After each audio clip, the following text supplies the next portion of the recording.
नमः परमहंसाय स्वादतचरणकमलचिन्मकरन्दाय भक्तिजनमानसनिवासाय श्रीरामचन्द्राय नमः।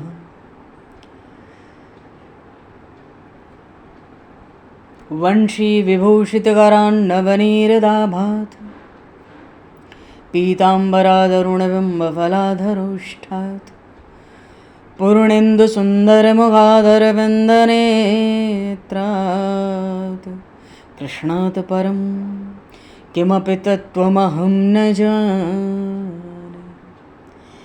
वागीशायस्य वदने लक्ष्मीर्यस्य च वक्षसि यस्तास्ते हृदये संविततं नरसिंहम् अहं भजे। विश्वसर्गविसर्गादि नवलक्षणलक्षितं श्रीकृष्णाख्यं परमधाम जगद्धाम नमामि तत्। गङ्गातरङ्गरमणीयं जटाकलापं गौरीनिरन्तरविभूषितं वामभागं नारायणप्रियं अनङ्गमदापहारं वाराणसीपुरपतिं भज विश्वनाथम्।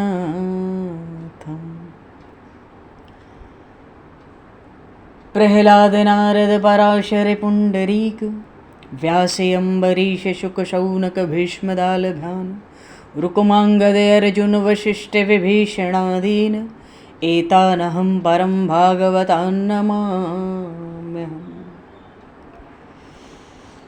श्रीसीतानाथसमारम्भां श्रीरामानन्दार्यमध्यमाम् अस्मदाचार्यपर्यन्तां वन्दे गुरुपरम्पराम्। वाञ्छाकल्पतरुभ्यश्च कृपासिन्धुभ्य एव च पतितानां पावनेभ्यो वैष्णवेभ्यो नमो नमः।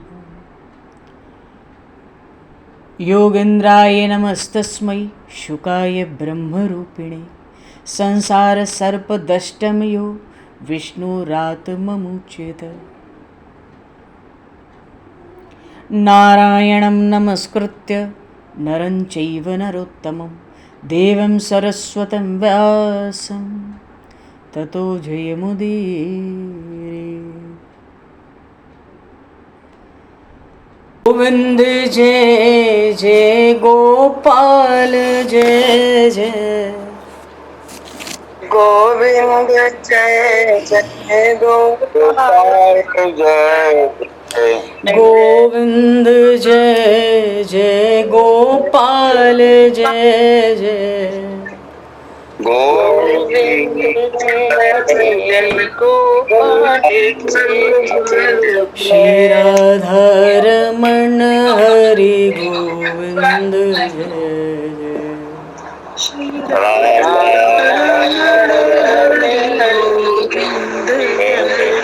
श्री राधारमण हरि गोविंद जय।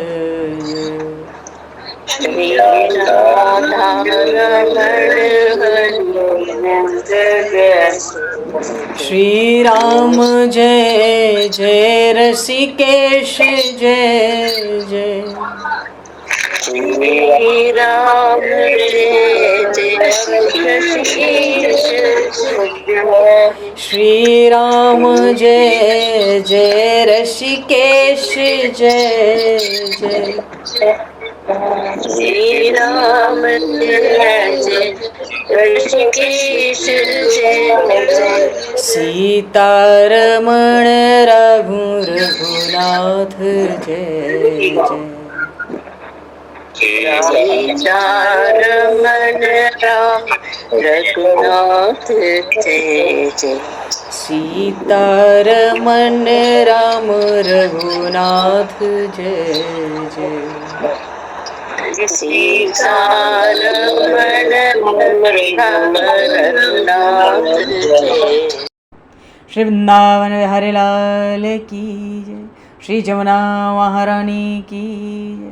श्री गिरिराज महाराज की जय, श्री गिरिराज धरणे की जय, समस्त गौवंश की जय, 84 कोस ब्रजमंडल धाम की जय, श्री वेदव्यास जी महाराज की जय, श्री सुखदेव जी महाराज की जय, श्री शुत शौनक आदि ऋषियों की जय, श्री सद्गुरुदेव भगवान की जय, सब संतन की जय, सब भक्तन की जय, समस्त वैष्णवन की जय, समस्त पूर्वाचार्य चरणन की जय, समस्त संप्रदाचार्यन की जय, श्री सद्गुरुदेव भगवान की जय। गंगा मैया की जय, जमुना मैया की जय, सरयू मैया की जय, गौ माता की जय, तुलसी माता की जय, पृथ्वी माता की जय, काशी महारानी की जय। जय जय श्री सीताराम, जय जय श्री राधेश्याम। नमः पार्वती पते हर हर महादेव। हरिशरणम। अनंत कोटि ब्रह्मांड नायक सर्वेश्वर पूर्ण परात्पर ब्रह्म, असंख्य कल्याण गुणगणलय, भक्त वांछा कल्पतरु, शरणागत वत्सल, भक्त वत्सल, दीनबंधु, दया सिंधु, सच्चिदानंदमय श्री विग्रह भगवान श्री राधा माधव की महती कृपा करुणा से परम पावन 84 कोस ब्रजमंडल धाम के हृदय स्थल श्री धाम वृंदावन से महापुरुषों के परम अनुग्रह से आप सभी श्रद्धालु भक्त वैष्णवों की मंगल एवं पावन सन्निधि में मानव जीवन का सर्वोत्कृष्ट फल भगवत गुणगान, भगवत कथा, भगवत कीर्तन का आनंद हम सभी श्रीमद् भागवत महापुराण की आनंद कथा के माध्यम से प्राप्त करने जा रहे हैं।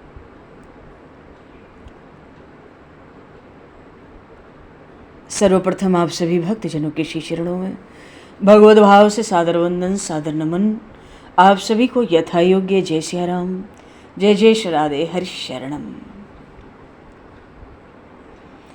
जय हो, जय जय श्री राधे, सभी को जय सिया राम, जय हो भगवान, जय हो श्री राधे, श्री राधे, जय जय जय जय। कासाय वस्त्रं मणिहारभूषितं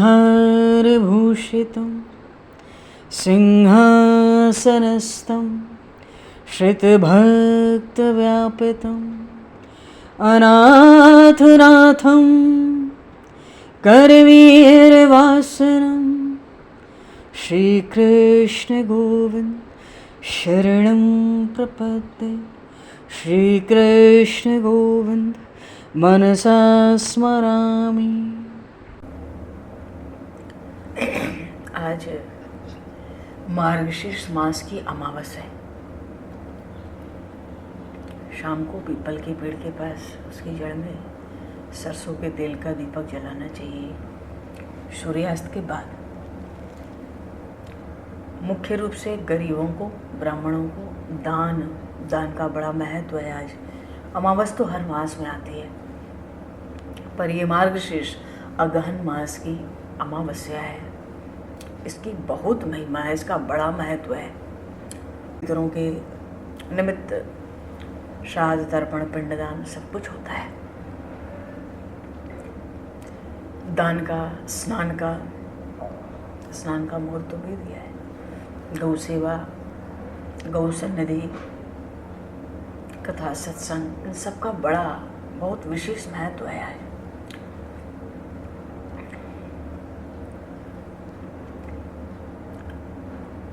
चलो बोलिए श्रीमद् भागवत महापुराण की जय।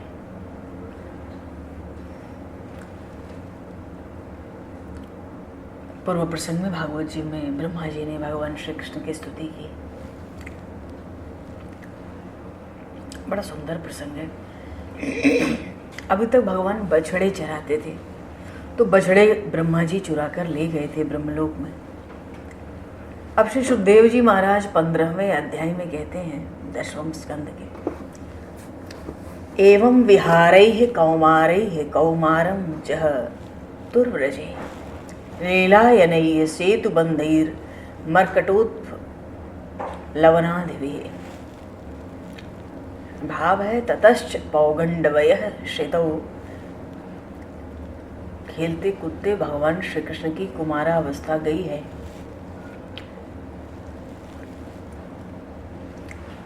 पौगंड अवस्था में आए हैं। ततश्च पौगंडवयः, पौगंड अवस्था है, प्रवेश कर रहे हैं।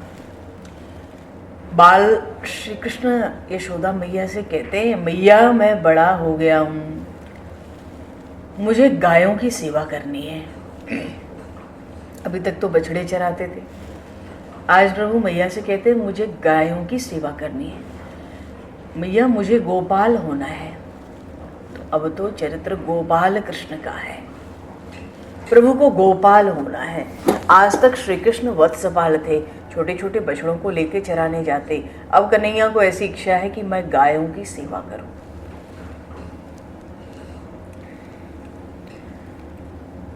यदि भगवान संपत्ति दें तो ऐसा नियम पालना चाहिए कि गरीब को खिलाकर ही मैं खाऊंगा।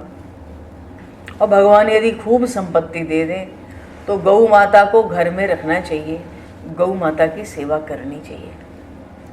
गौ माता के श्रीअंग में सारे देवताओं का वास है। जो गौ माता को खुश करता है वो सभी देवताओं को खुश करता है। सभी देवता उसको आशीर्वाद देते हैं। हमारे सनातन धर्म में कोई भी काम गाय के बिना होता ही नहीं। जो घर गाय के गोबर से न लीपा जाए तो अशुद्ध माना जाता है। आजकल तो पत्थर पसंद नहीं, हृदय भी पत्थर जैसा हो जाता है। गाय के गोबर से भूमि शुद्ध होती है, गौमूत्र से हमारे देह की शुद्धि होती है। श्री कृष्ण बालकृष्ण लाल अब गोपाल बनना चाहते हैं।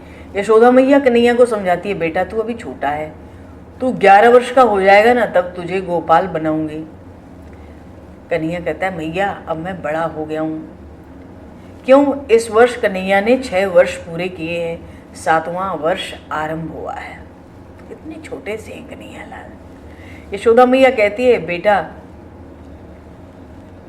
हमारे पुरोहित जी तेरा जो जन्म कुंडली है ना देखकर अच्छा मुहूर्त बताएंगे, उसी मुहूर्त पे तुझे गोपाल बनाऊंगे। बात हो ही रही थी तब तक महर्षि शांडिल्य आ गए।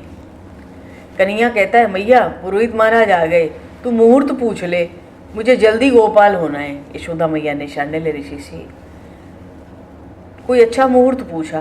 कहती है महाराज कन्हैया गोपाल होना चाहता है। मुहूर्त बताया महर्षि शांडिल्य ने। कौन सा मुहूर्त? कार्तिक कृष्ण पक्ष की अष्टमी तिथि। महापुरुष इसको गोपाष्टमी कहते हैं। बोलिए श्री गौ माता की जय। कन्हैया को बड़ी उतावली है ना। कहता है मैया अभी तो अष्टमी को 8 दिन बाकी हैं। मानो कार्तिक पूर्णिमा पर चर्चा हो रही थी, कार्तिक अमावस दिवाली के दिन चर्चा हो रही थी। मैया कहती है बेटा पुरोहित जी ने तो मुहूर्त जो दिया है उसको मानना पड़ेगा, 8 दिन तो इंतजार कर। अब तो बालकृष्ण लाल को सप्तमी की रात तक निद्रा ही नहीं आती। रात को इतना उत्साह है, गैयों को चराऊंगा, गोपाल बनूंगा, गैयों की सेवा करूंगा। 8वें दिन गोपाष्टमी है। प्रातःकाल प्रभु जग गए। उन्होंने सबसे पहले गायों की पूजा की और मुंह में लड्डू खिलाए गौ माता। गाय की प्रदक्षिणा की 4 परिक्रमा लगाई जाती है। गाय को स्पर्श नहीं किया जाता है। उसकी 4 परिक्रमा लगा के प्रणाम करने के बाद स्पर्श करने का विधान है। गाय को कभी अपने बाईं ओर करके नहीं चलना चाहिए। जहाँ तक संभव हो गौ माता को अपनी दाहिनी ओर रखना चाहिए। प्रदक्षिणा लगा के प्रणाम किया। गौ माता हृदय से आशीर्वाद देती है, इस गोपाल की सदा सर्वदा जय जयकार हो। बोलिए श्री बाल कृष्ण लाल की। श्री कृष्ण माता यशोदा को भी वंदन करते हैं। भैया कहती है बेटा अब तू बड़ा हो गया है, गायों की सेवा कभी व्यर्थ नहीं जाती। गायों का आशीर्वाद पाकर मेरा बालक सुखी होगा। यशोदा मैया श्री कृष्ण बलराम को भोजन कराती है। बड़ी भाग्यशाली है वो। उनके एक हाथ में तो बलराम है और दूसरे हाथ में श्री कृष्ण है। भोजन करा रही, एक हाथ में बलराम, एक हाथ में श्री कृष्ण। मानो एक हाथ में शब्द ब्रह्म बलराम जी और दूसरे हाथ में श्री कृष्ण पर ब्रह्म। कितनी भाग्यशाली है यशोदा मैया, इसके भाग्य का क्या पार है। शब्द ब्रह्म और पर ब्रह्म को हाथ में ले रखा है। इतना सुनते ही मुहूर्त तो था ही, सब ग्वाल सखा आ गए। मैया एक एक को समझाती है, मेरे कन्हैया का ध्यान रखना, अकेले यमुना जी में स्नान करने न जाने देना, अकेले वृक्ष के पेड़ पर वृक्ष पर न चढ़ जाए, बहुत शरारती है, इसको संभालना तुम लोग। तो ग्वालवाल कहते हैं, मैया जरा भी चिंता मत कर, मैं तो उम्र में लाला से 4 वर्ष बड़ा हूँ, मैं इसका हाथ पकड़ ही चलने वाला हूँ, हाथ पकड़ कर ही चलूँगा, मैं कन्हैया को संभालूंगा। अब देखो, जो जगत को संभालने वाला है उसको ये ग्वाल सखा संभालते हैं, प्रेम से संभालने चले हैं। कहते हैं, मैया यदि कन्हैया कुछ तूफान करेगा ना तो मैं उसको धमकाऊंगा। ये सुनकर मैया कहती है, अरे मेरा कन्हैया बड़ा कोमल है, इसको धमकाना नहीं, इसको समझाना, ये मान जाएगा। तरह तरह के संवाद हुए और बालकृष्ण लाल गोपाष्टमी के दिन जब चले, मैया ने खाने के लिए स्वादिष्ट भोजन दिया है, प्रसाद दिया है। भूख लगने पे मैया कहती है, तुम सब लोग मिलके भोजन करना। भगवान श्री कृष्ण ग्वालों के साथ, गायों के साथ जाते हैं। यशोदा मैया ने एक ब्रजवासी से कहा कि आज तक कृष्ण बछड़े लेकर यमुना के किनारे जाता था, आज वह गायों को लेकर दूर दूर तक जाएगा। खूब धूप पड़ती है, मेरा कन्हैया बड़ा कोमल है, उसके लिए सुंदर जूते का जोड़ा बना दे। वो ब्रजवासी जूते का जोड़ा बनाकर लाता है। सबकी इच्छा है कन्हैया पैर में जूता पहन कर जाए। कन्हैया ने तो साफ कह दिया, मैं पैर में जूता नहीं पहनना चाहता। अरे मैया तू बता, मेरी ये गैया कभी पैर में जूता पहने? मैं तो गोपाल हूँ, गोपाल तो गायों का सेवक है, नौकर है। अगर मेरी स्वामिनी एक गैया नंगे पैर चलती हैं तो उनका नौकर भी तो नंगे पैर चलेगा। मुझे पैरों में जूता नहीं पहनना। कन्हैया ने गायों की बड़े प्रेम से सेवा की है। अरे ऐसी सेवा तो आज तक किसी ने की ही नहीं। यशोदा मैया का हृदय द्रवित हुआ है। अरे तू क्या कहता है, तू गायों की सेवा करेगा तो वे सुखी होंगी। इस समय धूप बहुत तेज पड़ रही है, जंगल में जाएगा, गाय को चराएगा, तू खुले चरण क्यों जाएगा? कांटे कंकड़ अधिक होते हैं। बेटा तू बहुत कोमल है, तेरे पैर में कांटे गड़ जाएंगे, तू नंगे पैर चलेगा, ये मुझे पसंद नहीं। कन्हैया कहता, अरे मैया तू मेरी चिंता मत कर, मैं गायों की सेवा करने जाता हूँ इसलिए नंगे पैर जाऊंगा। मैया कहती, आखिर गाय तो पशु है, सेवा कर, मैं मना कहाँ करती हूँ। तो वो नंगे पैर जाती है, गाय तो पशु है। कन्हैया ने कहा, मैया आज तो कह दिया, आज के बाद ऐसा नहीं कहना, गाय पशु नहीं है, गाय तो विश्व माता है। जो गाय को पशु कहता है कन्हैया को जरा भी नहीं सुहाता। अरे मैया गाय में सभी देवताओं का निवास है, मैं नंगे पैर ही चलूंगा।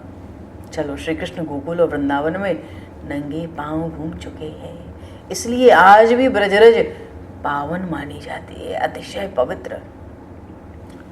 अरे बड़े बड़े महापुरुष इस ब्रज की रज का अपने ललाट पर तिलक धारण करते हैं। ये जो ब्रज की रज है ये हमारे मन को शुद्ध करती है। श्री कृष्ण आज गायों को लेके सबसे पहले तालवन पहुंचे हैं। वहां बाल मित्रों के संग खेल रहे हैं। वहां तालवन में बेर के, कैंत के, सब तरह तरह के पेड़ हैं। ग्वाल सखा कहते हैं, कन्हैया मुझे ये फल खाने की इच्छा है। उनको मालूम है कन्हैया बहुत कलाकार है, इसके गुरुजी ने सारी बातें इसको सिखा रखी हैं। वो कन्हैया से कहते हैं, हमें ये फल खाने की इच्छा है। कन्हैया कहता है, जरूर फल खाओ। ग्वालवाल कहते हैं, कैसे खाएं, यहाँ एक राक्षस रहता है, उसकी शक्ल गधे जैसी है, वो लोगों को बहुत सताता है। देखो तालवन है तो समाज की संपत्ति, एक सार्वजनिक संपत्ति है, पर धेनुकासुर बहुत दिनों से यहाँ पर रहता है, वो जबरदस्ती यहाँ का मालिक बना बैठा है। वैसे भी जो समाज की संपत्ति पर अपना अधिकार करता है ना, बलात्, उसको गधा बनना पड़ता है। यदि कोई तालवन के फल खा ले ना तो धेनुकासुर को यह अच्छा नहीं लगता, वो उसको मारता है। भले फल सड़ जाएं पर धेनुकासुर उसको खाने नहीं देता किसी ब्रजवासी को। अगर हमारे घर में जैसे कोई वस्तुएं खराब हो जाती हैं, कभी कोई वस्तु खराब हो जाती है, तो जो वस्तु घर में बिगड़ जाती है ना, उस वस्तु का जो अभिमानी देवता होता है वो श्राप देता है। हर वस्तु का एक एक अभिमानी देवता होता ही है, इसलिए घर में कोई भी वस्तु खराब न हो ऐसा उसका उपयोग करना चाहिए, सदुपयोग। और जो सदुपयोग नहीं करता फिर दरिद्र हो जाता है। इतनी सावधानी होनी चाहिए कि एक कण का भी दुरुपयोग ना हो। क्यों? एक कण अन्न से अनेक चीटियों का पोषण होता है, पेट भरता है। चलो, ग्वाल सखा कहते हैं कन्हैया हमें तो फल खाना है, पर क्या करें, ये धेनुकासुर, ये राक्षस है ना, गधे जैसी इसकी शक्ल है, ये हमें मारता है। बलराम जी कहते हैं तुम सब निश्चिंत होकर फल खाओ, वो राक्षस आएगा तो मैं देख लूंगा। अब ग्वाल सखा तो मित्र जितने हैं सब फल खा रहे थे। उसी समय धेनुकासुर क्रोध से आग बबूला होता हुआ आ गया। बलराम जी चौकन्ने तो थे, देख लिया, उसका एक पैर पकड़ा और गोल गोल गोल गोल घुमाया, चक्कर कराया 2 4 10 20, और उसके बाद धरती पर दे मारा। धेनुकासुर मर गया। जितने ग्वाल सखा थे सब दाऊजी महाराज की जय जयकार करते हैं, बोलिए श्री दाऊजी महाराज की। ये भी बड़ा विचित्र, बड़ा पराक्रमी दैत्य था धेनुकासुर। दाऊजी महाराज की जय, तो उसी में तो कुछ कृष्ण कन्हैया लाल की जय, दाऊजी महाराज की जय, श्री कृष्ण कन्हैया लाल की जय। धेनुकासुर तो देह का अभिमान है, इसको बलराम जी मारते हैं।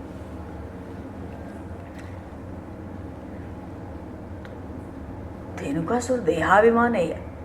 कई जन्मों से, अनेकों जन्मों से हमें अभ्यास हो गया है कि शरीर मैं हूं, जबकि हम शरीर से अलग हैं। कोई मनुष्य ये थोड़ी कहता है कि मैं ही शरीर हूं, हर कोई ये कहता है कि मेरा शरीर है। तो शरीर हमारी कोई वस्तु है, शरीर से आत्मा पृथक है। जो शरीर को आत्मा समझता है वही देहाभिमान है।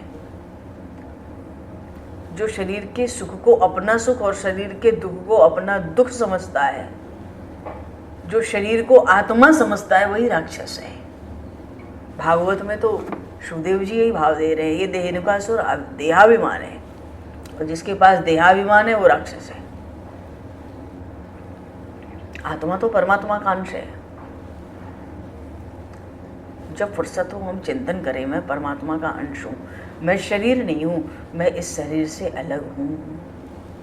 इस शरीर का सुख मेरा सुख नहीं है, मैं परमात्मा का अंश हूँ, इसलिए मुझे परमात्मा के चरणों में जाना है।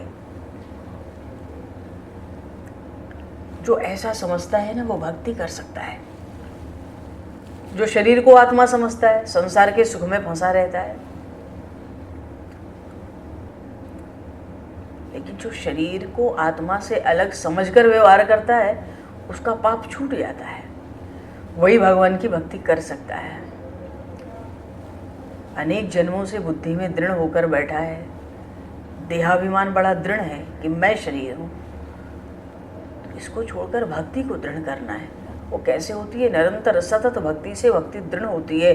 बलराम जी महाराज शब्द ब्रह्म के स्वरूप है ना, जो शब्द ब्रह्म की उपासना करता है ना उसका देह का अभिमान छूट जाता है।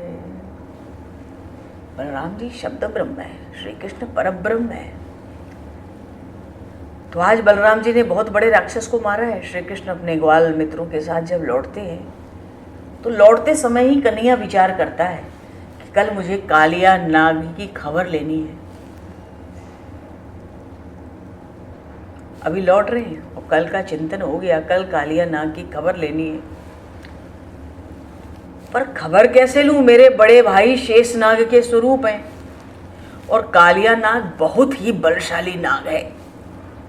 4 नाग सबसे बलशाली पराक्रमी है, उसमें शेष नाग सबसे ऊपर है, तो कालिया को भी तीसरे चौथे पे स्थान मिला है।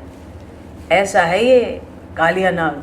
तो भगवान श्री कृष्ण ने लौटते समय गाय चरा के सोचा कल हमें कालिया नाग की खबर लेनी है, पर कैसे लें, मेरे बड़े भाई शेषनाग के स्वरूप हैं। कालिया नाग के जाति भाई हो गए ना, कहीं कालिया नाग को मारूं और बड़े भाई हमारे बलराम जी, शेषावतार बलराम जी कहीं कालिया का पक्ष लेंगे तो क्या होगा। तो कन्हैया सोचता है कल अगर बड़े भैया साथ में गैया चराने ना आवे तो बात बन जाए।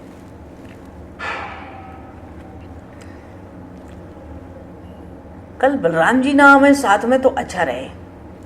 तो क्या करते, भोजन जब रात को यशोदा मैया ने बयारू कराया, रात का भोजन कराया, तो भोजन के बाद अपने बिछौने पे दोनों लेटने गए श्री कृष्ण बलराम। यशोदा मैया उनके पास बैठी है। उस समय कन्हैया ने बड़ी चतुराई से हंसना शुरू कर दिया, केवल हंसते। मैया पूछती है तो कहते हैं अरे मैया क्या कहूँ, मेरे बड़े भैया बलराम जी आज गधे के पीछे पड़ गए थे, ये आज गधा मार कर आए हैं जंगल से। कन्हैया का ऐसे कहना दाऊ जी को पसंद नहीं आया। बलराम जी कहते मैया वो गधा नहीं था, वो तो राक्षस था बहुत बड़ा, मैंने उस राक्षस को मारा है और सभी को फल खिलाए हैं, मैंने वन में मैया अच्छा काम किया है।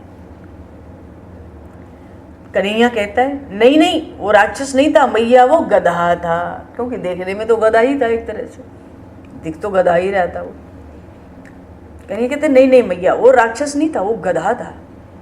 अब ये बात 2-3 बार जब कन्हैया लाल ने कही तो बलराम जी महाराज को बड़ी बुरी लगी।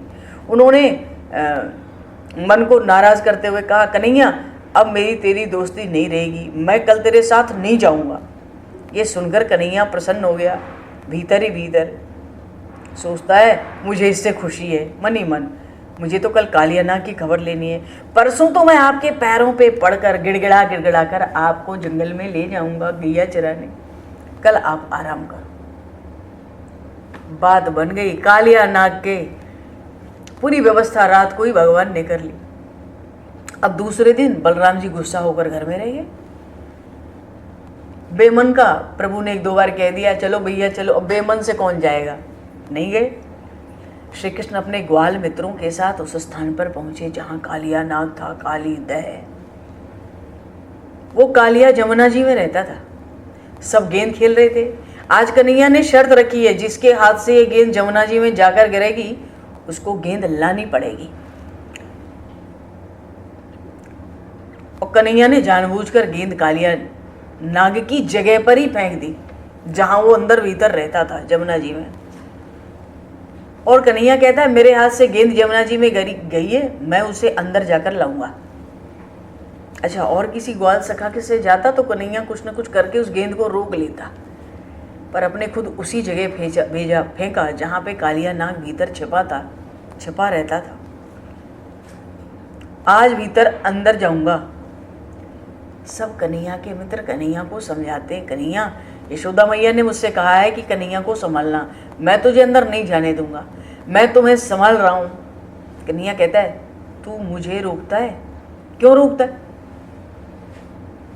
अरे कन्हैया तुझे खबर नहीं है इसके अंदर एक बड़ा जहरीला नाग रहता है। कन्हैया कहता है नाग मेरा क्या बिगाड़ लेगा? मित्र कहते हैं कन्हैया तू अंदर जाए और नाग तुझे काट खाए तो? बालकृष्ण लाल कहते वो मुझे काटेगा तो मैं उसको काटूंगा। बोलिए श्री बालकृष्ण लाल की जय। आज तो कालिया पर कृपा होगी। वो मुझे काटेगा तो मैं उसे काटूंगा। मेरे गुरु ने मुझे नाग का मंत्र सिखाया है, मैं किसी को काटता नहीं। यदि कोई मुझे बिना कारण सताएगा तो मैं उसका दिमाग ठीक कर दूंगा। और ये कालिया नाग ब्रजवासियों को बहुत सताता है। मैं अंदर जाऊंगा, तुम मेरी चिंता मत करना, गुरुजी ने मंत्र दिया है। और वैसे भी मैं अपने चौर्य विद्या प्रचार मंडल का अध्यक्ष हूँ। यदि नियम बनाकर मैं ही पूरा नहीं करूँगा तो हमारी ये मंडली कैसे आगे बढ़ेगी, दिन दुगनी रात चौगनी। अध्यक्ष होकर नियम कैसे भंग करूं? मैं तो जाऊंगा। देखो घर में यदि बड़ा आदमी, मुख्य व्यक्ति बहुत भक्ति करे बहुत पवित्र जीवन गुजारे तो दूसरे को भी भक्ति करने की प्रेरणा मिलती है, दूसरे को भी पवित्रता से रहने की प्रेरणा मिलती है। हम लोग भी घर में बालकों को अच्छा संस्कार दें, उनके सामने खूब भक्ति करें, तो बालक देखते ही देखते कोई कम से कम पाप तो नहीं करेंगे। चलो, जमुना के किनारे कदम का पेड़ था। श्री कृष्ण उस पर चढ़ गए और वहां से कूद पड़े। वो सीधे कालिया नाग के स्थान में प्रवेश करते हैं। अच्छा, मनुष्य की गंध जैसे ही आती है ना, कालिया नाग क्रोध में फूं फूं फूं करता हुआ वहां से दौड़ता है। वो दौड़ा हुआ आया, कन्हैया को काटने लगता है। अत्यंत क्रोध में, यदि कोई बर्फी को काट ले तो क्या होगा? अत्यंत क्रोध में कोई बड़े मीठे लड्डू को काट ले, रसगुल्ले को काट ले तो क्या होगा?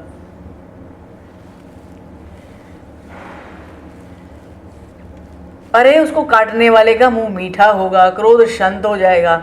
आज अमृत को जहर काटने जा रहा है। ये कालिया नाग विषैला है, अत्यंत विषैला, और भगवान श्री कृष्ण आनंदमय है, अमृतमय है। आज अमृत को जहर काटने जा रहा है। ये लीला देखो। अरे, श्री कृष्ण अमृत है। कन्हैया नाग, कालिया नाग कन्हैया को जब काटने दौड़ता है ना, तो कन्हैया को काटना तो है ही, कह के आया था वो काटेगा तो मैं भी काटूंगा। कन्हैया ने ऐसा पकड़ा कि उसका सब जहर ही खींच लिया। काटने की जरूरत नहीं पड़ी कन्हैया को, बड़े बड़े काटने वाले हैं आजकल तो। कालिया ने काटा तो कन्हैया को काटने की जरूरत नहीं पड़ी। कन्हैया के स्पर्श से ही कालिया नाग का सारा विष उतर गया। कालिया नाग को आश्चर्य हो रहा है, मेरे जहर की गंध भी कोई सह नहीं सकता, ये बालक कैसा है? ये कालिया नाग कन्हैया को बांधने का प्रयत्न कर रहा है। सब ग्वाल सखा किनारे पर जमुना जी के खड़े हैं, देख रहे हैं कालिया नाग ने कन्हैया को लपेट लिया। इतना देखते ही सब रोने लगे, जोर जोर से व्याकुल हो गए। प्रभु ने दूर से अपना हाथ ऊपर उठाया, हिलाया, मानो मित्रों को, अपने सखाओं को ढांढस बंधा रहे हैं, घबराओ नहीं, मैं आता हूं, मैं बिल्कुल ठीक हूं, ये मत देखो कि उसने लपेटा है, मैं ठीक हूं। अब तो भगवान ने अपनी महिमा शक्ति प्रकट कर दी। महिमा शक्ति जब भगवान ने प्रकट की तो क्या किया? कालिया नाग के बंधन से अलग हो गए और इसके बाद कूदकर भगवान कालिया नाग के फण पर सवार हो गए और सवार होकर उसको अपनी एड़ियों से बार बार मारते हैं। उसके फणों को कुचलना भगवान ने शुरू किया। थे थे करके नाचते हैं, ताता थे ताता थे, और अपनी एड़ी से भगवान कालिया के एक एक फण को कुचल रहे हैं। ग्वाल मित्र लाला को, कन्हैया को घूर घूर के देख रहे हैं। कहते हैं कन्हैया का होठ हिल रहा है, क्यों? ताता थे कर रहे, और नृत्य करने लगे। इस दृश्य को देखकर बाल सखा कहते हैं, अरे अरे देखो देखो, कन्हैया के होठ हिल रहे हैं, गुरुजी ने जो मंत्र बताया था कन्हैया बोल रहा है, कन्हैया सुरक्षित है, गुरुजी का मंत्र बोल रहा है, कन्हैया के होठ हिल रहे हैं। गुरुजी ने जो मंत्र बताया था कन्हैया बोल रहा है, हम लोग को घबराने की जरूरत नहीं है, देखते रहो। देखो, भगवान सोचते हैं ये ब्रजवासी कितने बड़े भोले हैं, इनको लगता है कन्हैया के पास जरूर कोई मंत्र है। कालिया नाग का जहर बाहर निकल गया, वो तो खून की उल्टी करने लगा। नाग पत्नियां आकर भगवान का वंदन कर रही हैं, श्री कृष्ण को प्रणाम कर रही हैं, उनकी स्तुति कर रही हैं, प्रभु से क्षमा मांगती हैं और कह रही हैं, हे प्रभु, लोग हमारे पति को दुष्ट मानते हैं, किंतु हम ऐसा मानते हैं कि हमारा पति श्रेष्ठ है। हे भगवान, दुष्टों को सजा देने के लिए आपका अवतार हुआ है। यह हमारे पति के पूर्व जन्म का कोई पुण्य होगा कि आपके चरण हमारे पति के माथे पर पड़े हैं। उसके पुण्य का परिचय देते हुए कहती हैं कि हमारा पति दुष्ट नहीं है, श्रेष्ठ है। अरे, जिस मस्तक पर आपने अपने चरण पधरा दिए वो तो श्रेष्ठ है, दुष्ट कहाँ है? उसका पाप, उसकी दुष्टता कहाँ बची?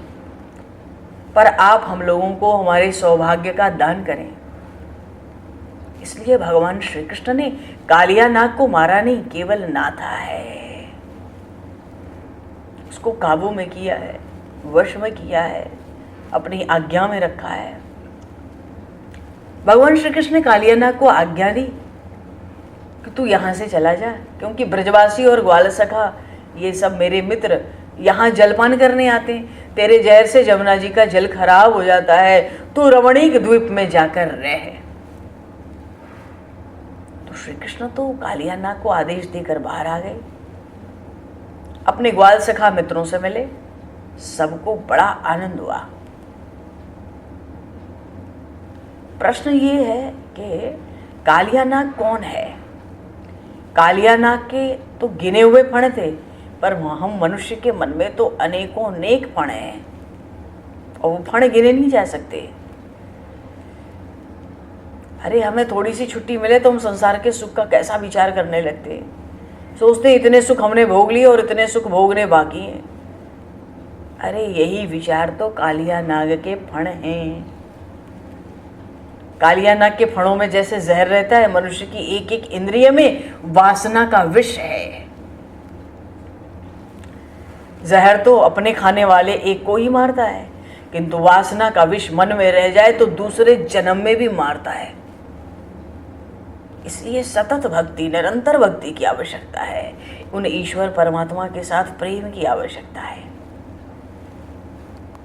जब तक इंद्रियों में वासना का विष होता है तब तक भक्ति रस मिलता ही नहीं। जो जितेंद्रिय है उसका क्या पूछना है। तो कालिया का मारा नहीं, कालिया नाग को भगवान ने नाथा है। सेवा वही कर सकता है जो अपने स्वार्थ का बलिदान दे दे, जिसको ये भी अच्छा ना लगता हो कि भाई मुझे धन्यवाद मिले, लोग आदर करें। जो ये चाहेगा कि लोग हमारा आदर करें ना, उसका मन निरंतर अशांत रहेगा। मन को अगर शांत रखना है तो लोगों की बातों को तो कभी सुनना ही नहीं है। कोई निंदा करे तो सुन ले, बैर भाव क्यों लावें। कोई प्रशंसा करे तो भी सुन ले, क्योंकि कोई लाभ नहीं है। प्रशंसा कर दे कोई हमारी कितनी भी, कोई लाभ नहीं मिलेगा। कोई निंदा कितनी भी कर दे, जरा भी नुकसान नहीं होगा। चलो, कालिया नाग जब से जमुना जी में आया तब से जमुना जी का जल तो दूषित हो गया था। जमुना जी भक्ति महारानी का स्वरूप है। बोलिए श्री जमुना मैया की जय, रस रानी की जय। तो जमुना जी तो प्रत्यक्ष भक्ति महारानी का स्वरूप है। और भक्ति संप्रदाय में जब से विलासी लोग घुस आए तब से बिगड़ने लगी। भक्ति क्या है? भगवान में प्रेम रखना ही भक्ति है। अगर संसार के विषयों से हमें वैराग्य नहीं होगा तो ईश्वर में कभी प्रेम पैदा होगा ही नहीं। जिसको संसार के सुख भोग विषय वासना चाहना है, फिर तो उसको संसार का ही रस अच्छा लगता है, उसी में मजा आता है। ऐसा मनुष्य भला भक्ति क्यों करेगा?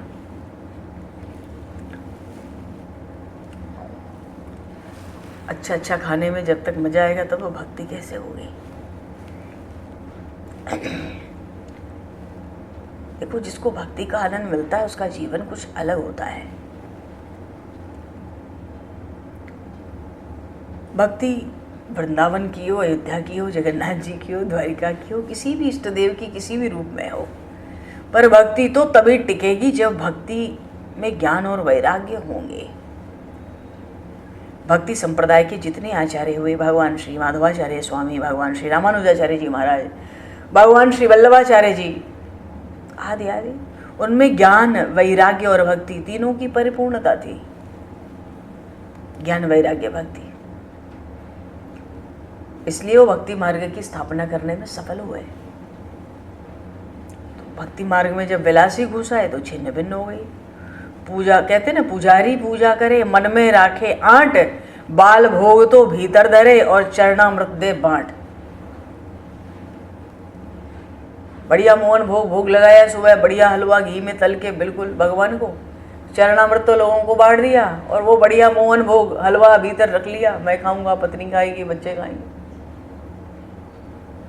विलासी लोग जब से आए भक्ति का स्वरूप छिन्न भिन्न हो गया। बाल भोग भीतर धरे और चरणामृत दिए बांट। देखो भगवान गरीब के मुख से भोजन ग्रहण करते हैं, भगवान ब्राह्मण और साधु के मुख से भोजन ग्रहण करते हैं। भगवान के 1000 मुंह हैं, दूसरे को बांटकर खाना है, अकेले नहीं खाना है। सूत जी तो सावधान करते हुए शौनक आदि ऋषियों से कहते हैं, जिसे इंद्रियों का सुख मीठा लगता है वो अच्छी तरह भक्ति कर नहीं सकता।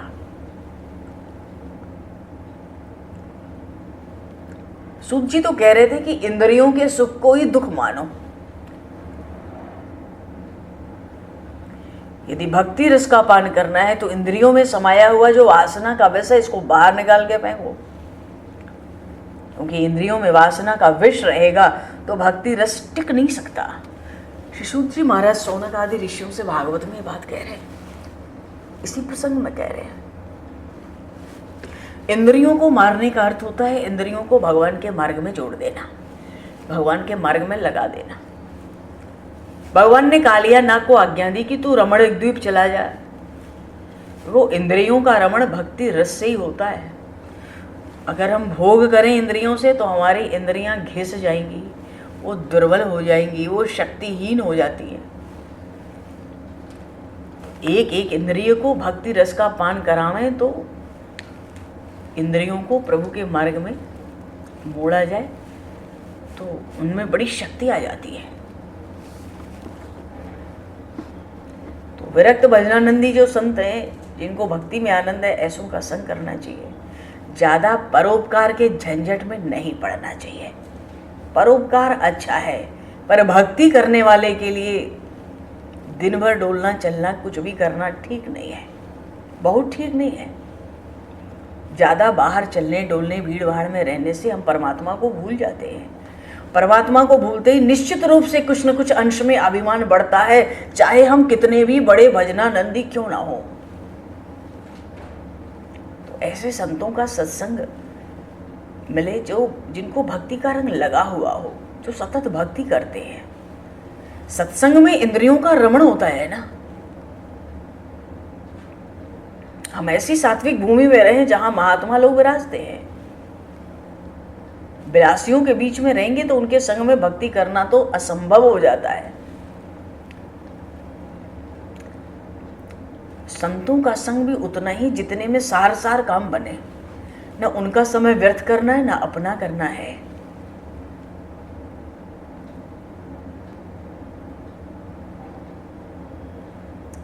समय बड़ा मूल्यवान है। समय कोई आयु कहा गया है। महात्मा से 1000 प्रश्न पूछने की, 1000 बार मिलने की आवश्यकता नहीं है।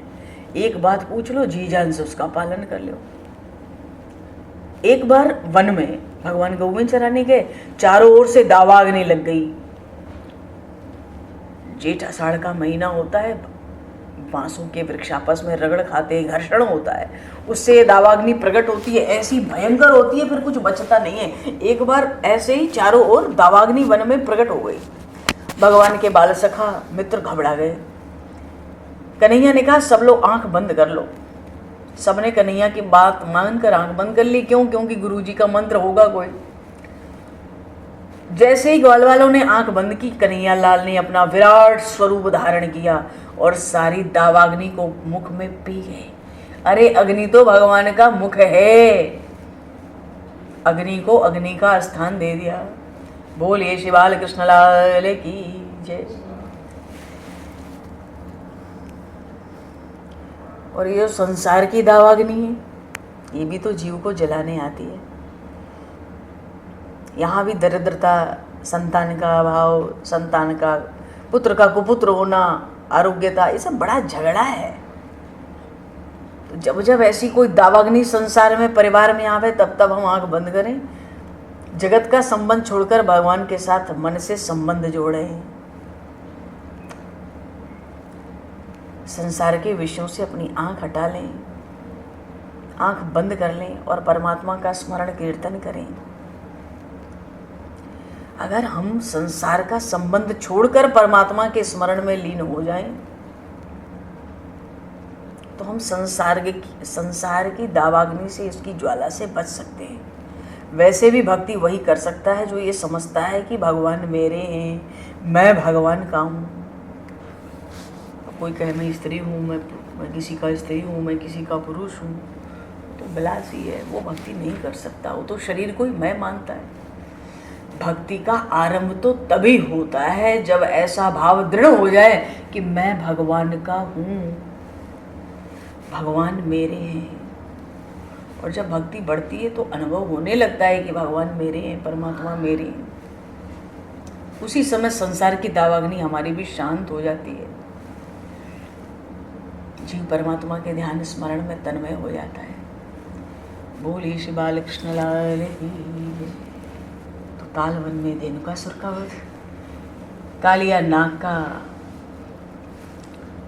वो नाथा भगवान ने, और फिर वन में दावाग्नि को भगवान पी गए। देखो भगवान श्री कृष्ण की बड़ी मधुर मधुर लीलाएं, सुखदेव जी ये लीलाएं बड़ी रहस्यपूर्ण हैं। इनके बहुत बहुत भाव है। संक्षेप में हम लोग दिग्दर्शन कर रहे हैं कि एक लीला का। इसके आगे जो भागवत में प्रसंग आया वो आया वेणु गीत। भागवत का 21वां अध्याय आया दशम स्कंद का, वेणु गीत। ये वेणु गीत क्या है? देखो जब दावाग्नि पिए तो उसके बाद तरह तरह के ऋतुओं का वर्णन आया है भागवत में। पर ये वेणु गीत क्या है? गोपियां श्री कृष्ण की बांसुरी सुनकर आपस में बातें करती हैं। तो श्री कृष्ण की बांसुरी सुनकर गोपियां आपस में जो बातें करती हैं वो वेणु गीत है। वो वेणु गीत कहलाता है। जब भक्ति बढ़ती है ना भक्त में, तो उसके पास दो सिद्धि पहले आती है, दूरदर्शन और दूर श्रवण।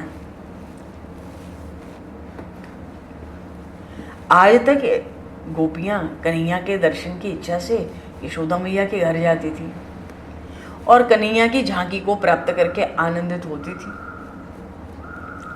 लेकिन अब गोपियों का प्रेम इतना बढ़ गया है कि उनको अपने घर में ही श्री कृष्ण का दर्शन होता है। जो मंदिर में जाके भगवान का दर्शन करता है वो साधारण वैष्णव है।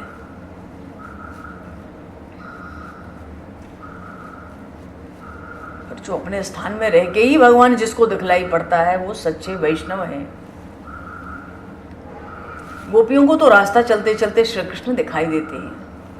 उनको घर में भी श्री कृष्ण के दर्शन होते हैं। उनकी बांसुरी का स्वर, उनकी बांसुरी का नाद सुनाई देता है। गोपियों का ऐसा नियम है कि वे अपने घर का कामकाज पूरा कर लेती हैं, उसके बाद शांति से बैठकर श्री कृष्ण का ध्यान करती हैं, प्रेम से प्रभु के नाम का संकीर्तन करती हैं। अच्छा, वे अपने घर का उतना ही काम करती हैं जितना काम किए करने से काम चल जाए। एक भी काम छोटा से छोटा, बड़ा से बड़ा वो ऐसा नहीं करती हैं जिसके बिना आज काम न चल जाए। मानो कम से कम काम करती हैं, जो सबसे जरूरी काम है, नपा तुला बिल्कुल। उनका नियम है। क्यों? क्योंकि काम उनको जल्दी सलटाना है। तो अनावश्यक काम क्यों करें? जो काम कल हो सकता है उसको आज भी क्यों करें? उसको कल ही समझेंगे। झट से प्रभु के ध्यान में बैठो, नाम संकीर्तन में बैठो, तन्मय हो जाओ। ऐसा नियम है गोपियों का। इसलिए अपने घर का वो तो नहीं काम करती हैं जितने काम से घर का काम चल जाए। भाव यह है कि हम लोगों को भी ज़्यादा प्रवृत्ति नहीं रखनी चाहिए, क्योंकि प्रवृत्ति और भक्ति नहीं चलते हैं, एक ही चलेगा। जब भीतर निश्चित होने लगे क्या करना है तो प्रवृत्ति धीरे धीरे छोड़नी पड़ेगी। उतने ही काम जितने से आज का काम चल जाए। जिस काम की कल आवश्यकता है वो भी आज नहीं करना है, वो समय व्यर्थ है। वो श्री कृष्ण के ध्यान का समय था, वो हमने व्यर्थ कर दिया। ऐसा मानती हैं, ऐसा नियम है उनका। जितने बोलने की जरूरत हो उतने ही बोले, जो जरूरत न हो ना बोले। अधिक बोलने से भी भक्ति नष्ट होती है। जो बहुत विचारने की आवश्यकता हो बस उसी बात को विचारें। ज़्यादा विचार करने से बैठे बैठे खाली फुर्सत में कोई लाभ तो है नहीं, भक्ति तो बढ़ेगी नहीं। तो वृथा भाषण, वृथा चिंतन और वृथा कथन, बोलना, चिंतन करना और कहना अनावश्यक, ये सब भक्ति में विक्षेप डालते हैं। सबसे भक्ति में विक्षेप आता है। और वृथा भाषण को, व्यर्थ बोलना तो शास्त्रों में पाप कहा गया है। और वृथा चिंतन, अनावश्यक कुछ सोचना, चिंतन करना मनी मन, उसको तो बहुत बड़ा पाप कहा गया है। तो गोपियां भगवान की आज्ञा मानकर घर का काम करती हैं और घर का काम करते करते कन्हैया का स्मरण करती हैं। घर का सब काम पूरा हो जाए तो कन्हैया से बैठ के बातें करती हैं, आपस में बैठ जाती हैं, कन्हैया की बंशी की बात करती हैं। अरे सखी, इस बंशी का क्या प्रभाव हो रहा है, ये बंशी कैसी बजती है। जब गोपियाँ कन्हैया की बंशी को लेके चर्चा करती हैं ना, चिंतन करती हैं, तन्मय होती हैं, तो इस प्रसंग को भागवत में श्री सुखदेव जी महाराज ने वेणु गीत कहा है। अक्षणवताम फलम इदम न परम विदामः, सख्यः पशु ननु विशेष यतोर्वयस्यै है। वक्त्रम व्रजेश सुतयोर्नुवेणु जुष्टम यौ निपीतम अनुरक्त कटाक्ष मोक्षम, गोप्यः किमार चरिदयं कुशलम स्म वेणुर दामोदरार् सुधामपि गोपिका नाम, भुक्तं के स्वयं यद वशिष्ठ रसम, हृदयन्यो हृदश्चत्वचोषु मुमुचस्तरवो यथार्याः। कैसी विलक्षण बात कही सुखदेव जी ने, मुमुचस्तरवो यथार्याः। श्री कृष्ण गिरिराज जी में बांसुरी बजाते हैं। बोलिए श्री गिरिराज महाराज की जय। वो बांसुरी गोपियों को घर में सुनाई देती है। गोपियां कन्हैया के बारे में परस्पर बातें करती हैं। सखी देख तो जरा कन्हैया बांसुरी बजा रहा है। अरे ये बांसुरी तो बड़ी भाग्यशाली है, सारे दिन कन्हैया के हाथ में रहती है। अरे जो सारे दिन श्री कृष्ण का स्पर्श प्राप्त करता होगा उसको कितना आनंद मिलता होगा। एक सखी कहती है, अरे सखी मैंने तो सुना है जब कन्हैया भोजन करने बैठते हैं तब बांसुरी को कमर में बांध लेते हैं। तीसरी कहती है, अरे सखी तुझसे क्या कहूं, मेरे श्री बालकृष्ण लाल बांसुरी को लेकर बिछौने पर सोते हैं, उनको तो बांसुरी के बिना नींद भी नहीं आती। अब बताओ जो परमात्मा के साथ सोता होगा उसको कितना आनंद आता होगा। एक सखी कहती है, अरे ये बांसुरी तो कन्हैया की रानी बन गई रानी, इसने बहुत पुण्य किए होंगे जिसके कारण परमात्मा ने इसको अपना लिया तो परमात्मा का नित्य संयोग इसको प्राप्त हुआ। एक सखी कहती है, अरे सखी मुझे तो श्री कृष्ण से विवाह करना है, श्री कृष्ण के साथ एकाकार होना है। गोपी ने बांसुरी से पूछा, अरे बांसुरी तू ये बता तूने क्या पुण्य किया है। कन्हैया दिन भर हाथ में लिया रहता है, भोजन करता है तो तुझे कमर में बांध देता है, सोता है तो बिछौने पे सुलाता है, आखिर तूने क्या पुण्य किया ये बता। भगवान को तेरे बिना कुछ नहीं सुहाता, क्या बात है। कन्हैया तुझे अपना लिया है, इसका क्या कारण है। अयम वेणु कुशलम किम आचरण, श्री सुखदेव जी महाराज कह रहे हैं भागवत में, अयम वेणु कुशलम किम आचरण। बांसुरी कहती है, मैंने बड़ी तपस्या की है, अच्छा मैंने बड़े बड़े दुख सहे हैं। अच्छा देखो, जो मन को शांत रखकर दुख को सहता है वो भगवान को भाता है। मन को शांत रखकर दुख सहने से, जितना अधिक सहन कर लेंगे उतने अधिक सुखी हो जाएंगे। मन को शांत रखकर दुख सह लें तो जीव पर परमात्मा जल्दी कृपा करते हैं। बांसुरी तो उन गोपियों से, उन सखियों से कहती है, मैंने धूप सहन की है, मैंने ठंडी सहन की है, मैंने बरसात को सहन किया है। अरे मैं तुमसे अधिक क्या कहूं, लोगों ने मेरे शरीर में 7 छेद कर दिए, उसे भी मैंने चुपचाप सह लिया है। इसलिए मैं अपने भगवान को भाती हूं। जो गम खाता है वो मालिक को प्रिय लगता है।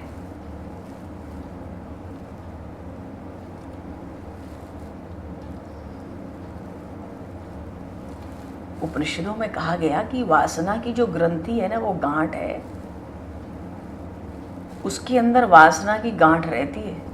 तो जिसके अंदर वासना की गांठ रहती है भगवान को प्यारा नहीं लगता। वासना तो एक गांठ है। बांसुरी कहती है मैं अंदर से पोली हूं। तो मेरे जैसा जिसका हृदय भीतर से पोला होगा ना, खाली, वो प्रभु को प्यारा लगता है। हम भी आंख बंद कर हृदय पे हाथ रख कर देखें कि हमारा हृदय कितना पोला है, कितना खाली है, या अभी उसमें कितना कूड़ा करकट कचड़ा भरा है। अरे जहाँ कूड़ा कचड़ा होगा संसार का, वहाँ परमात्मा आकर तो रहेंगे नहीं। जिस हृदय में भगवान का आगमन कराना है, यदि उसमें कचड़ा पड़ा होगा तो भगवान कैसे बराजेंगे। बांसुरी कहते मैं कभी अकेले नहीं बोलती, मैं अपनी इच्छा से भी नहीं बोलती। जब मेरे स्वामी को बोलने की इच्छा होती है तब मैं बोलती हूँ। मानो हमसे कहती है भाई तुम भी तभी बोलो जब ठाकुर जी की इच्छा हो, और जैसी इच्छा हो वैसे ही बोलो भाई।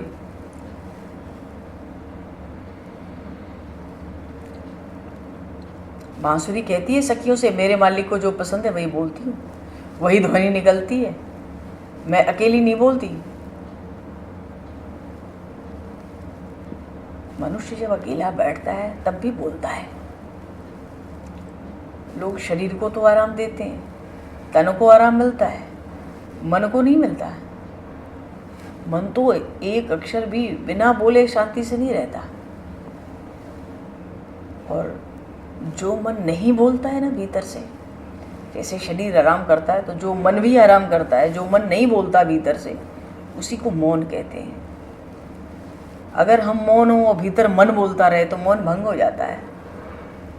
कुछ लोग जीभ से ना बोल के केवल मन से बोलते हैं, वो सच्चा मौन नहीं हो सकता। मन एक भी अक्षर ना बोले, संसार का चिंतन छोड़ दे, तब शक्ति बढ़ती है मन की। कोई कहे भैया हम तो कथा सुनते हैं, इतने देर मौन रहते हैं। जीभ नहीं बोलती, मौन नहीं रह पाते हम ज़्यादा देर। मन तो कुछ कुछ बोलता रहता है। यदि हम अपनी शक्ति का संग्रह करें तो हम सुखी बनेंगे। बांसुरी भी अकेली नहीं बोलती, प्रभु की प्रेरणा से ही बोलती है। प्रभु जैसा बुलाना चाहते हैं तभी बोलती है। वो कहती है गोपियों से, सखियों से, मैं तो ऐसा बोलती हूँ कि सुनने वाला डोल उठता है। मेरा शब्द सुनकर तो नाग भी डोलने लगता है, हिरण भी तन्मय हो जाता है। देखो नाग के फण में क्या है, जहर, और हिरण की नाभि में क्या है, कस्तूरी। बांसुरी सखियों से कहती है मैं तो ऐसा विवेक से बोलती हूँ कि सज्जन दुर्जन सभी को सुख मिलता है। सत्यम ब्रूयात प्रियम ब्रूयात, कहते हैं सुनने वाले को प्रिय लगे हम ऐसा बोले।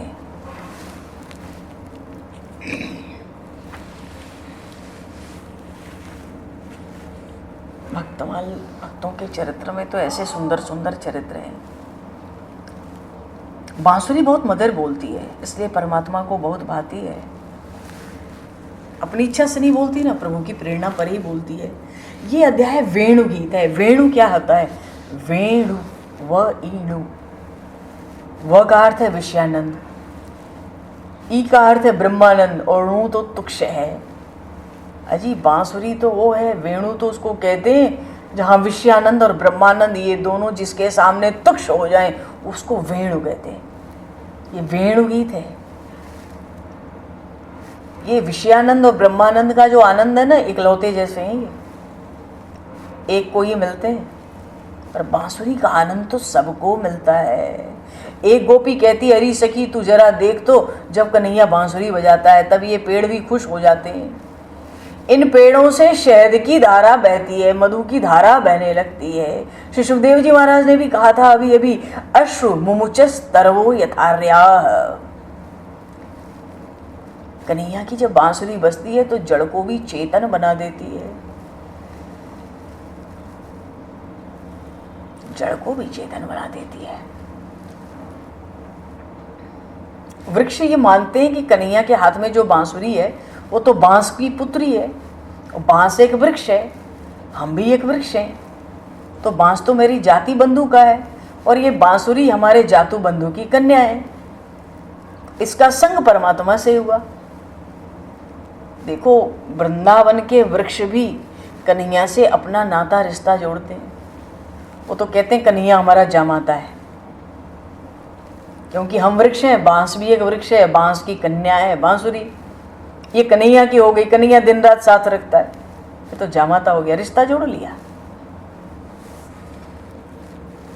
व्यवहार में भी देखो ना, कोई बड़ा आदमी हो, हमारा स्वार्थ निकलता हो तो दूर दूर का रिश्ता हो तो भी हम खोज के निकाल लेंगे। तो प्रेमी परमात्मा से रिश्ता जोड़कर निकाल लेते हैं।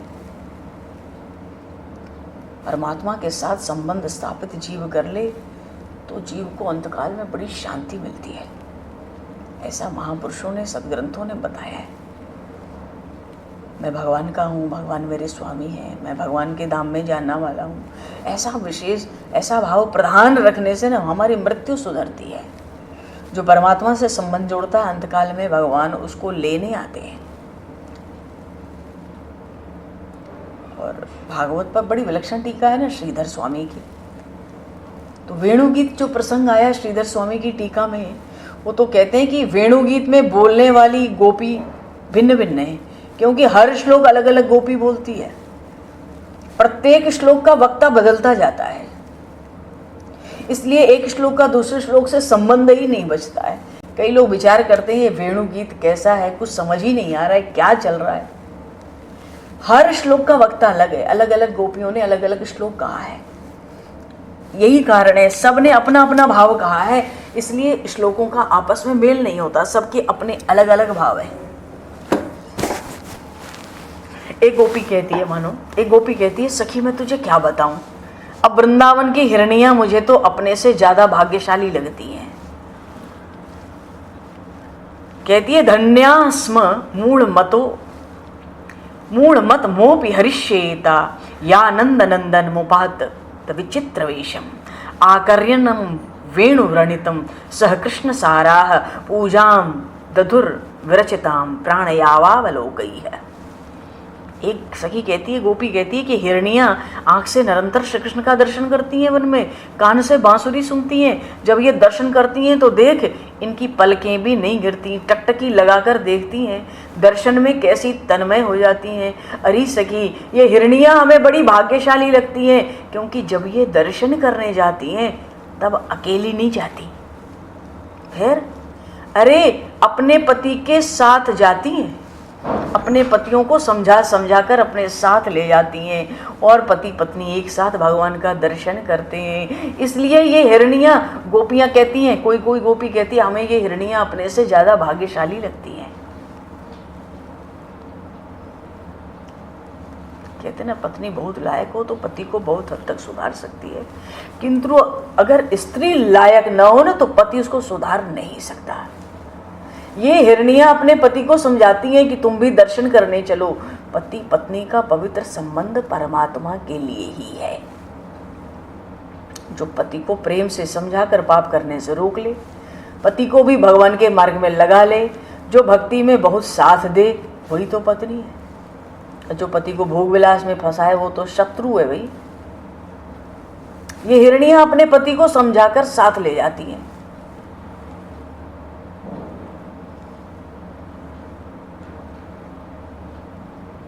हिरण और हिरणी कन्हैया के दर्शन में एक साथ तन्मय होते हैं। हिरनियां जब कन्हैया की बांसुरी सुनती है तो उनको बड़ा आनंद होता है, क्योंकि कन्हैया की बांसुरी सुनकर इनमें प्रेम जागता है। प्रेम की एक रीति है, जिसमें जगता है ना उसे कुछ लेने की इच्छा नहीं होती, प्रेम में समर्पण की भावना प्रधान है। कन्हैया की बांसुरी सुनने के बाद हिरनियों को ऐसा मन होता है कि हम कन्हैया को कुछ भेंट करें। सोचती है कि क्या भेंट करूं। वो हिरनियां श्री कृष्ण को अपने नेत्र कमल भेंट करती हैं। आंख की भेंट किसी स्त्री पुरुष को की जा नहीं सकती। आंख की भेंट करने लायक कोई है तो वो केवल पुरुषोत्तम परमात्मा श्री कृष्ण हैं। गोपियां ऐसा सुंदर सुंदर भाव वेणु गीत में रखती हैं। आंख से देखना है तो श्री कृष्ण को देखना है। अब कोई कहे अरे भैया क्या सुना रहे हो, संसार में आंख हमारे पास न हो तो हम कोई काम कर सकते हैं क्या?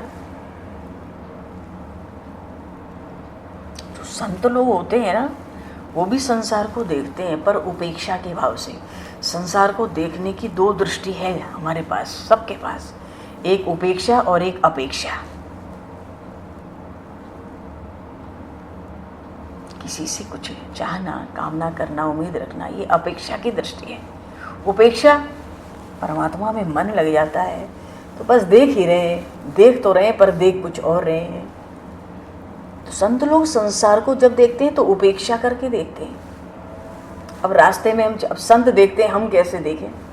रास्ते में जाते हैं, कहीं कूड़ा कचरा गंदगी भी पड़ी होती है तो हम भी उपेक्षा कर देते हैं। देखते हैं क्या ध्यान से? जो चीज़ नहीं देखनी है वो दिख जाए तो हम उपेक्षा करते हैं ना। ऐसे संत जगत को, संसार को उपेक्षा करके देखते हैं।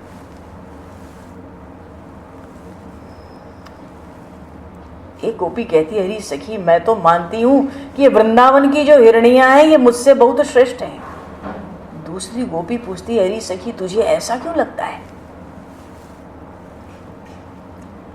कुछ भी हो, आखिर ये हिरणी तो पशु है ना, कम से कम हम मनुष्य हैं, पशु की अपेक्षा मनुष्य श्रेष्ठ समझा जाता है। तो ऐसा क्यों कहती है कि वृंदावन की हिरनियां हमसे ज्यादा श्रेष्ठ हैं? तो ये सुनकर जो पहली गोपी होती है ना, वो कहती है, अरे सखी ये मेरी अपनी बात है, तू किसी से कहना नहीं कहूंगी, बता क्या बात है, तुझे वृंदावन की हिरनियां अपने से ज्यादा श्रेष्ठ क्यों लगती हैं? तो वो गोपी कहती है, मैं इन वृंदावन की हिरनियों को अपने से श्रेष्ठ इसलिए मानती हूँ कि इनको जो पति मिला है ना, वो भक्ति में बहुत साथ देता है। ये गोपियां कह रही हैं। भाव है, पति पत्नी साथ साथ भक्ति करें तो भगवान बहुत जल्दी कृपा करते हैं। यदि पति पत्नी का लक्ष्य एक न हो, एक पैसा चाहे, दूसरा भगवान का दर्शन चाहे, तो परस्पर मतभेद होगा, वहां किसी को शांति नहीं मिलेगी जल्दी। गोपी कहती है, अरे सखी मेरे घर में जो मेरे पतिदेव है ना, उनको ठाकुर जी से थोड़ा प्रेम है। सुबह आधा घंटा मुश्किल से भगवान की भक्ति कर ली, फिर तो दिन भर नहीं सोचना चाहते। उनकी भक्ति करने की फिर इच्छा होती नहीं, मन भी उधर नहीं ले जाना चाहते। वो एक सखी कहती है, अरे सखी मैं क्या कहूँ, मेरे घर में भी यही बात है, मैं अधिक भक्ति करूं तो मेरे पतिदेव को पसंद नहीं आता। वो कहते हैं चलो घूमने चलो। अरे आज तक तो घूमती रही हूँ, मुझे कहीं शांति नहीं मिली, मुझे अब एक जगह बैठकर उस कन्हैया के ध्यान में, स्मरण में आनंद आता है। अब मुझे इधर उधर भटकना अच्छा लगता नहीं है, अब ज्यादा बोलने की भी इच्छा होती नहीं है।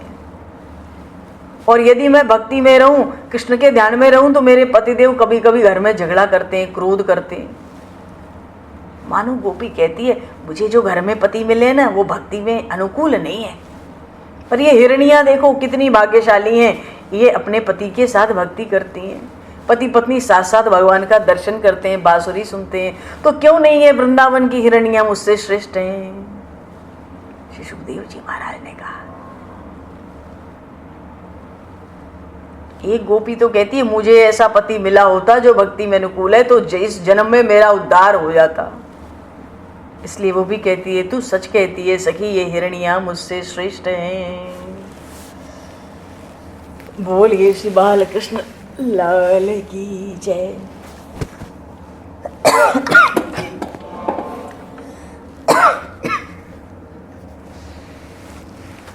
ये प्रसंग बड़े विस्तार के, बड़े सुंदर हैं, पर फिर भी हम लोग बड़े संक्षेप में ही दिग्दर्शन कर रहे हैं। ये लीला चिंतन है। अगर श्री कृष्ण की लीलाओं का चिंतन नहीं करेंगे तो क्या करेंगे? ये तो लीला चिंतन के लिए ही है दशम स्कंद। पूर्वार्ध तो विशेष रूप से, उत्तरार्ध का उतना लीला चिंतन नहीं होता। भगवान की बाल लीलाओं का विशेष लीला चिंतन होता है संतों के द्वारा, महापुरुषों के माध्यम से। और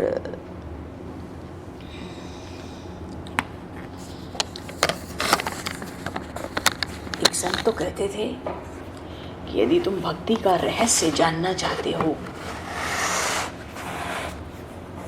यदि तुम भक्ति का रहस्य जानना चाहते हो तो आओ और श्री वृंदावन लीला का आश्रय लो।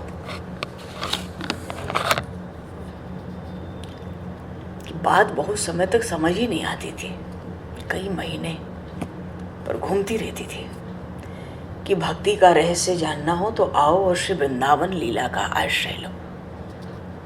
और कहीं की लीला का क्यों नहीं, और किसी अवतार की लीलाओं का क्यों नहीं।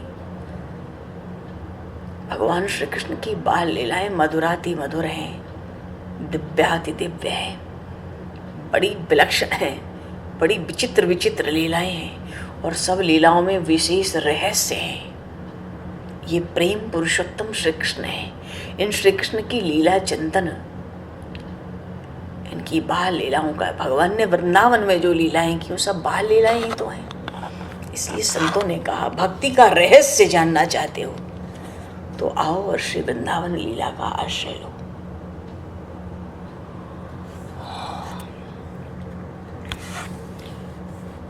बोली शिवंशी बारे की जय, श्रीमद्भागवत महापुराण की जय, श्री वृंदावन प्रेम धाम की जय, श्री सुखदेव जी महाराज की जय, सब संतन की जय, सब भक्तन की जय,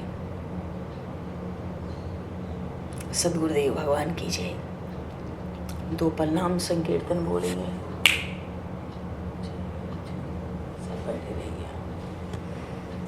हरिशरण, थोड़ा जल पिला दे भाई। थोड़ा सा नाम संकीर्तन, 2 पल नाम संकीर्तन बोल के वाणी को विराम दिया जाएगा। हरिशरणम प्रेम से बोलेंगे, आनंद लेंगे। भीतर लीलाओं का चिंतन करते रहना चाहिए, कोई न कोई लीला जो हमें अच्छी लगे। भगवान की लीला चरित्र ऐसे विलक्षण है। गोविंद मेरो है, गोपाल मेरो है, गोविंद मेरो है, गोपाल मेरो है, गोविंद मेरो है, गोपाल मेरो है, श्री बांके बिहारी नंद लाल मेरो